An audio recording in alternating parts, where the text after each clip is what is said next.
Hey, thanks for checking out this week's video. If you're new to my channel, I'm LittleSqueesh and I do art time lapses and reviews and all that kind of good stuff. And this week I am sharing the process of my second ever oil painting. I am so happy to finally be sharing this because it means I actually finished it. For those who are regulars on my channel, you know that I've been saying I wanted to learn oil painting for a long time, and I did my first one last year and I just haven't done it again since, mostly because I found it really difficult to set up and tidy away every time, especially because I have a young kid and a very curious kitty. So I feel like I have to really make the effort on tidying up like straight away and just being very careful on who's around, especially the cat. My cat needs more sort of baby proofing than my kid ever did. Basically, I finally made myself continue oil painting, and I'm kind of kicking myself now in hindsight because I enjoyed it so much. I don't know why I just didn't get on with it sooner. The setup and the tidying up is more effort than if I were just to, use pencils, but I think the payoff is just so much better. Or at least I hope it is. You guys will have to let me know what you think at the end. So at the beginning of the video you saw I had a sketch already on this. I'm painting on a canvas board. The surface was already primed, but I sanded it down a bit further with a fine sandpaper. You guys know me, I like my smooth work surfaces. I don't like too much texture. So I did that, and then I just drew with pencil and used my normal technique of blending with a brush to soften it all out. And once that was done, I put a coating of matte medium over the top. I mainly did this just so that it wouldn't smudge the graphite into the oil paint and muddy it up. If this is something you're curious about, I'll be honest, I don't really know too much about how to use matte medium, but I'm quite happy to share that process. If that's something that you guys might be interested, just let me know in the comments below. Oh, and as always, all the materials that I am using for this video will be in the description box below, so you can find that there if you're interested. And while on the topic of materials, I am using some new brushes that are by ZenArt supplies. They were very kindly sent to me by the company, but I'm going to do a whole separate review video and take a bit more of an in-depth look into those. I didn't want to review them before I'd done a painting, obviously, because that doesn't really make sense. So do keep an eye out for that video. I did use a couple of extra brushes that weren't a part of that set, just because I was struggling with the blending. Again, this is my second ever oil painting, so oh my goodness, I learned so much in this one oil painting. I feel really confident going into my next piece now, which is great. But it did mean that I was reaching for a bigger, fluffier brush to try and help me with the blending. I was really struggling on how to get it smooth. And also at the very end, the finer sort of details, I needed an even tinier brush. Just like I mentioned there, the hardest thing I found about this was the blending. I'm just not used to it, and I was working in layers, so you have to follow the whole fat over lean rule. Those of you who aren't that familiar with oils may have never heard of it, but oil paints take a really long time to dry. So the idea is that you use a thin layer of oil paint and you gradually thicken it as you do additional layers after that, because otherwise you risk having one of your first layers too thick, one on top that's too thin, and then the top layer would dry faster than the layer that's underneath, so that when the underneath layer dries, it makes the top layer crack. And you may have seen lots of old oil paintings, or not even that old, but after a certain period of time they just start to crack and it completely destroys your painting. So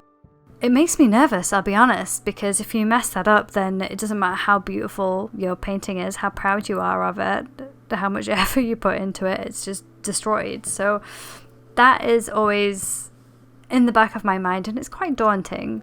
This means you kind of need to plan your layers and make sure that they're drying between starting the next one. You can only use so much paint before it all just starts to blend into one big muddy mess. And I heard artists say this so many times, and I'm like, oh, surely you can just keep going and keep blending and you'll be fine. No, you're really not. If you find when you're starting oil paints that when you're working it's just not doing what you want, let it dry, because that's probably the problem. At least for me it was. So you've probably already seen in this time lapse so far, I go over the painting quite a few times because I'm just not happy with how it came out. But I felt like once I'd figured out how to blend a bit better, and by the way, dabbing, like gently sort of tapping to blend, that was what I was missing. I'm like there doing soft strokes and it's making it worse. I'm choosing like a big fluffier brush, which did make it softer, but didn't really help me get a gradual blend. It just sort of moved it about and warped it a bit. But dabbing was the key. Because I have a digital art background, I have this really bad habit where I just want to block in all the big shapes first. So I want to fill in the biggest areas. Usually, like you'll see, I started with the cheeks and the forehead, the big areas, and then I would go over the top and start adding detail that way. But because you're working with wet paint and you need to consider your layers and how it's going to dry and how paint works with each other, so it's a lot harder to keep the same sort of workflow digitally and apply that to especially oil painting techniques. I hope that kind of makes sense. And even though I know this, I still try and work in a digital workflow. I don't know why I do it to myself every time, so I'm gonna have to stop it. So other than struggling with layers in general and the fear of the layers and blending, which I felt like I became more comfortable as I progressed through the painting, I feel like one of the biggest challenges was that I was stuck in an ugly phase for quite some time. And you know, when you're in that ugly phase, it just feels like it's never coming to an end. And I specifically remember when I was painting her eyes and I put in the highlights. Now I know I put them in early, you should really save them for the final layer, but I kind of needed it, because I didn't know whether or not this piece was ever going to come together, and I really wanted to share it, and I've been putting all this pressure on myself to do oil paintings, and more than anything I just wanted it to be really good. Like, I had high hopes for this piece. So when I had started painting the eyes and I made them look a little bit more finished, I feel like it was starting to look like the reference photo that I put together, which for anyone who hasn't seen the video, I'll put like a little pop-up link. Basically, I take loads of different references and manipulate them and sort of stitch them together in Photoshop. So I have a good reference to go by, I've got good lighting, I've already sort of mapped colours where I want them and changed bits and pieces, and at this point it was starting to actually kind of look like the reference. From there, I just really pushed myself. I felt like every area I worked on, I really struggled. The hair in particular, because I am terrible with hair in any medium. It is not my strong point. So quite often you'll see me just sort of scrubbing the whole area and purposefully blending it all together, which, to be honest, I should be taking like a rag or a bit of tissue and wiping off the oil paint rather than just keeping it there, because that's part of the problem, isn't it? But hey, at least I know for next time. And I think one of the most crucial things, for me at least, was not getting too attached to something. You know, when something's just not working when you're drawing or painting or whatever it is that you do, not being too attached to what you've already done. So being able to scrap it and start again. And I don't mean like throwing your painting in the bin and starting over completely. Just like what I said, I blended out the whole area so I could start again because the way that I was doing it wasn't working. And one fun thing that I actually picked up on while I was doing this was that I said I had the Photoshop reference that I created up on my screen, and what I was doing, because it was in Photoshop, I was sampling the colours with the colour picker, and then I'd mix up the paint on my little palette and I would hold the paintbrush that's full of paint right up to my monitor to see if it matched, because sometimes I was mixing it and I was like, yeah, that looks right.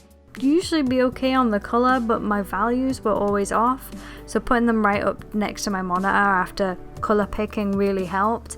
And I did find by the end of this painting session I was still doing it just to make sure, but I was getting 9 times out of 10 I had it like spot on. So I don't know if anyone else uses Photoshop for references or things like that, but I think the colour picker is really good in aiding you when you're trying to learn to mix colours.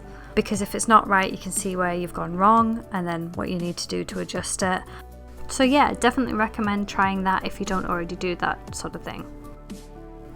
So coming up to the last part of this painting now, I actually missed a bit of the footage. I do apologise. Just as I'm doing her shoulder, thankfully you didn't miss much. I basically paused it. I think I was dealing with the cat. and I forgot to unpause when I started painting again. So basically her shoulder area suddenly gets much smoother.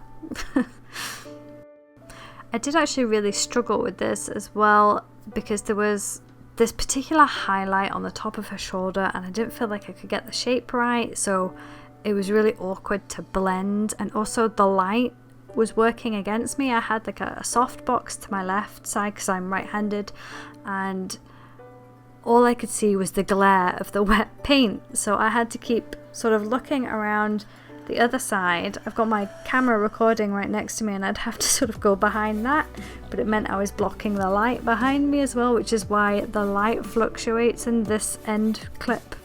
Yeah, so that was a bit awkward in terms of the space, but I think it turned out alright. I'm really happy with this piece. It did come out better than I had expected, so that's great. Usually I make a reference in Photoshop and I don't really stick to it that much. This, I really wanted to try and stick to it just to see if I could do it. So I really hope you like the end result.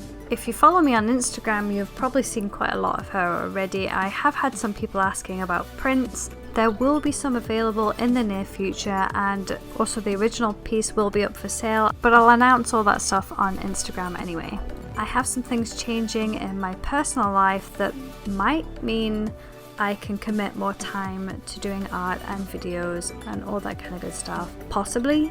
We'll have to wait and see, but that's quite exciting. So let me know if you want to see more oil paintings, or if you have any topics in mind you'd love to see me do. And as always, if you have any questions or advice, or if you want to share your experiences with oil painting, then do let me know in the comments below. I always love to hear from you guys, and I reply to everybody that comments. I might take some time, but I do reply. So that about wraps it up for this week. I hope you enjoyed the video. If you liked it, don't forget to give me a like, and if you want to see more, then hit that subscribe button. Until next time, bye!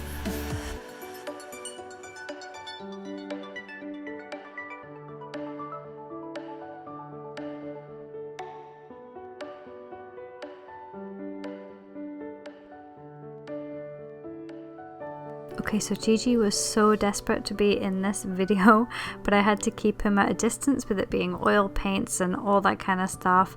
So here's a bonus clip of him having some cuddles.